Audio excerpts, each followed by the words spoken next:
Hi, this is Christine Karlovic, and I will be your host today as we talk about the proposed 350 megawatt Rosalen Solar Project in Rose and Galen, Wayne County, New York.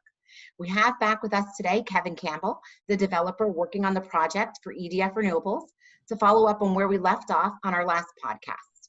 We'll be talking today about common community concerns when a solar project comes to town. Hey, Kevin, welcome back, and thanks for joining us again. Thanks, Christine. It's great to be here again. Look forward to the questions. Well, we talked a lot about the benefits of solar a few weeks ago, and we started to delve into some of the common community concerns you guys address when you start working in communities that will host the projects. But one of the common ones I get a lot is, or I hear a lot, is how is this going to affect my property value? Is it going to impact it? Is it not going to impact it? There's a lot of different studies out there. So it would be great to get your point of view, or EDF Renewables point of view, on how solar projects affect property value. Thanks, Christine. And to be honest, property values is one of the top questions we get in any community that we develop. And in fact, the Solar Energy Industries Association did create a fact sheet talking about property value impacts from solar facilities. And it concludes that large-scale solar arrays often have no measurable impact on the value of adjacent properties, and in some cases may even have positive effects. So for example, it also mentions that the proximity to solar farms does not deter the sale of agricultural or residential land. And put into a different context, a lot of times when these solar facilities are brought to towns, they come with additional monetary benefits to the towns, the counties, and the school districts, such as the case here for Rosalen Solar, that's proposed to contribute significant new revenues to the community on order of $1 million every year, shared between the town of Rose, the town of Galen, Wayne County, and the school districts hosting the project. And to be honest, investing in the community leads to having better schools, maintaining or improving local infrastructure and services, and keeping taxes low. And these are the factors that should actually help strengthen property values in the area. That's great. And there's a lot of good studies out there. One that comes to mind is on SEIA.org's website. They have a really good fact sheet on property value impacts. Okay, so that's really good information.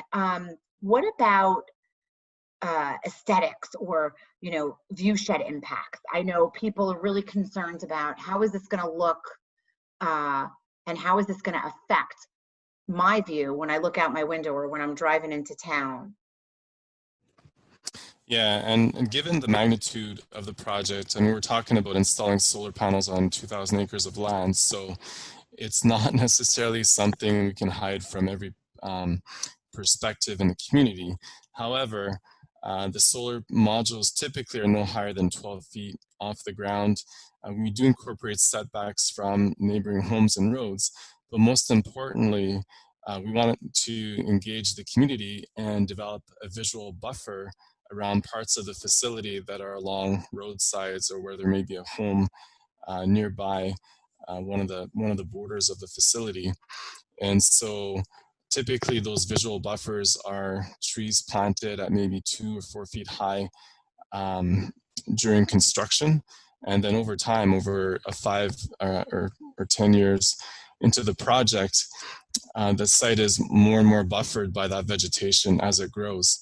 And part of our permitting process, we will show what this buffer is proposed to look like, and then show what it might look like initially after 5 or 10 years as well. And in some cases, we even solicit the landowners for their feedback around maybe the preferred trees or things like that. That's great. So it's a rendering of the project and what it will look like, and people can kind of look at it from where they stand on what they might see or what they might expect to see. That's right, yeah. And I mean, so some people enjoy looking at solar panels, and for some people, they'd rather see the buffering that we integrate around. So for us, it's really about trying to integrate the project that will fit the culture of the community and have those conversations as early as possible. That's great. I think another key concern is environmental concerns. You know, how are these panels going to affect my environment? Are they toxic? Are they safe? And there's a lot of back and forth with different opinions. What do you have to say about the panels and them being toxic or not being toxic?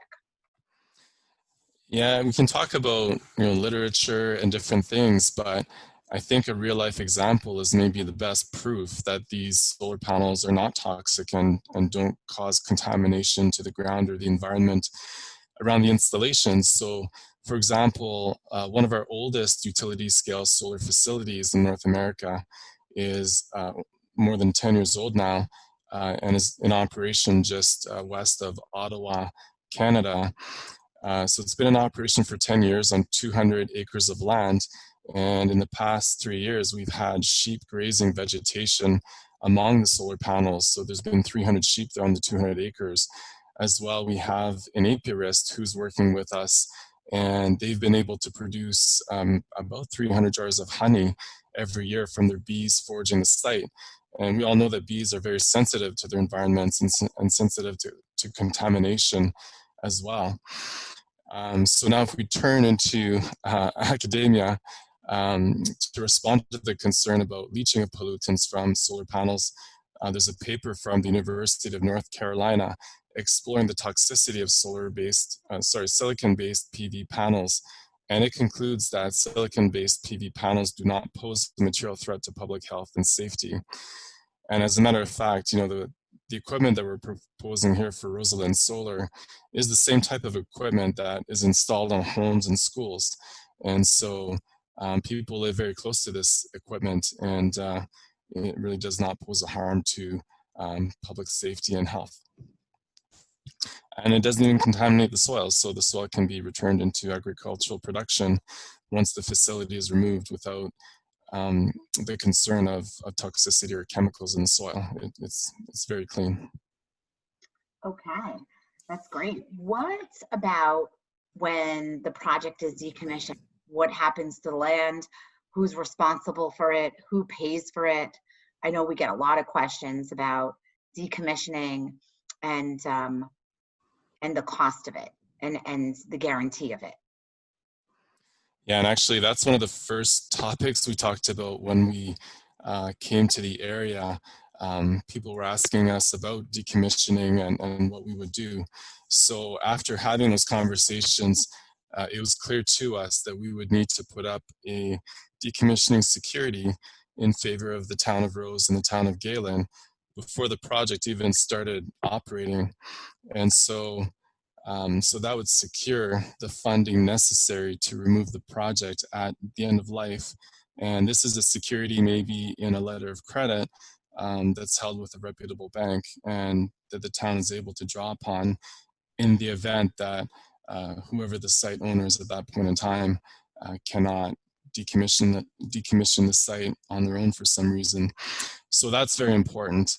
And also what's important is that solar is a reversible use of the property. So when we talk about decommissioning, we talk about removing all of the facilities, so all of the panels, the inverters, the transformers, all the above grade equipment, including the roads and fences, unless the landowners would like us to keep the roads and fences in place because they may have some use for it. And then because of how we treat the topsoil during construction, during decommissioning, during restoration, the topsoil is segregated and returned to the top of the land so that the agricultural capability of the property isn't lost because of the solar project. So I think it's very important just to remember that the town will have access to funds to decommission the facility in case the site owner for some reason cannot do it, and then that the site can be returned to agricultural production following the decommissioning and restoration of the site. That's great. That's super reassuring for landowners involved in solar projects. So we're out of time for today, but our next podcast is on June 10th, and we're going to be talking with Maz Trieste a New York business owner who's been helping renewable energy developers bring people together through grassroots efforts. Maz will talk about ways you can get involved with your neighbors in the project to get the most benefit out of your community. Kevin, thanks so much for joining us again today and answering some of these questions. Thanks to the audience for listening. And if you have any questions about the Rosalen Solar Project, please email newyorksolar@edf-re.com or call 833-333-7369 and get in touch with Kevin directly. We should mention too, Christine, that people are always welcome to visit our project website, www.rosalensolar.com. That's ROSALENSOLAR.com. That's great. Thanks, Kevin. Well, thanks for joining us today, and stay tuned for our next podcast on June 10th.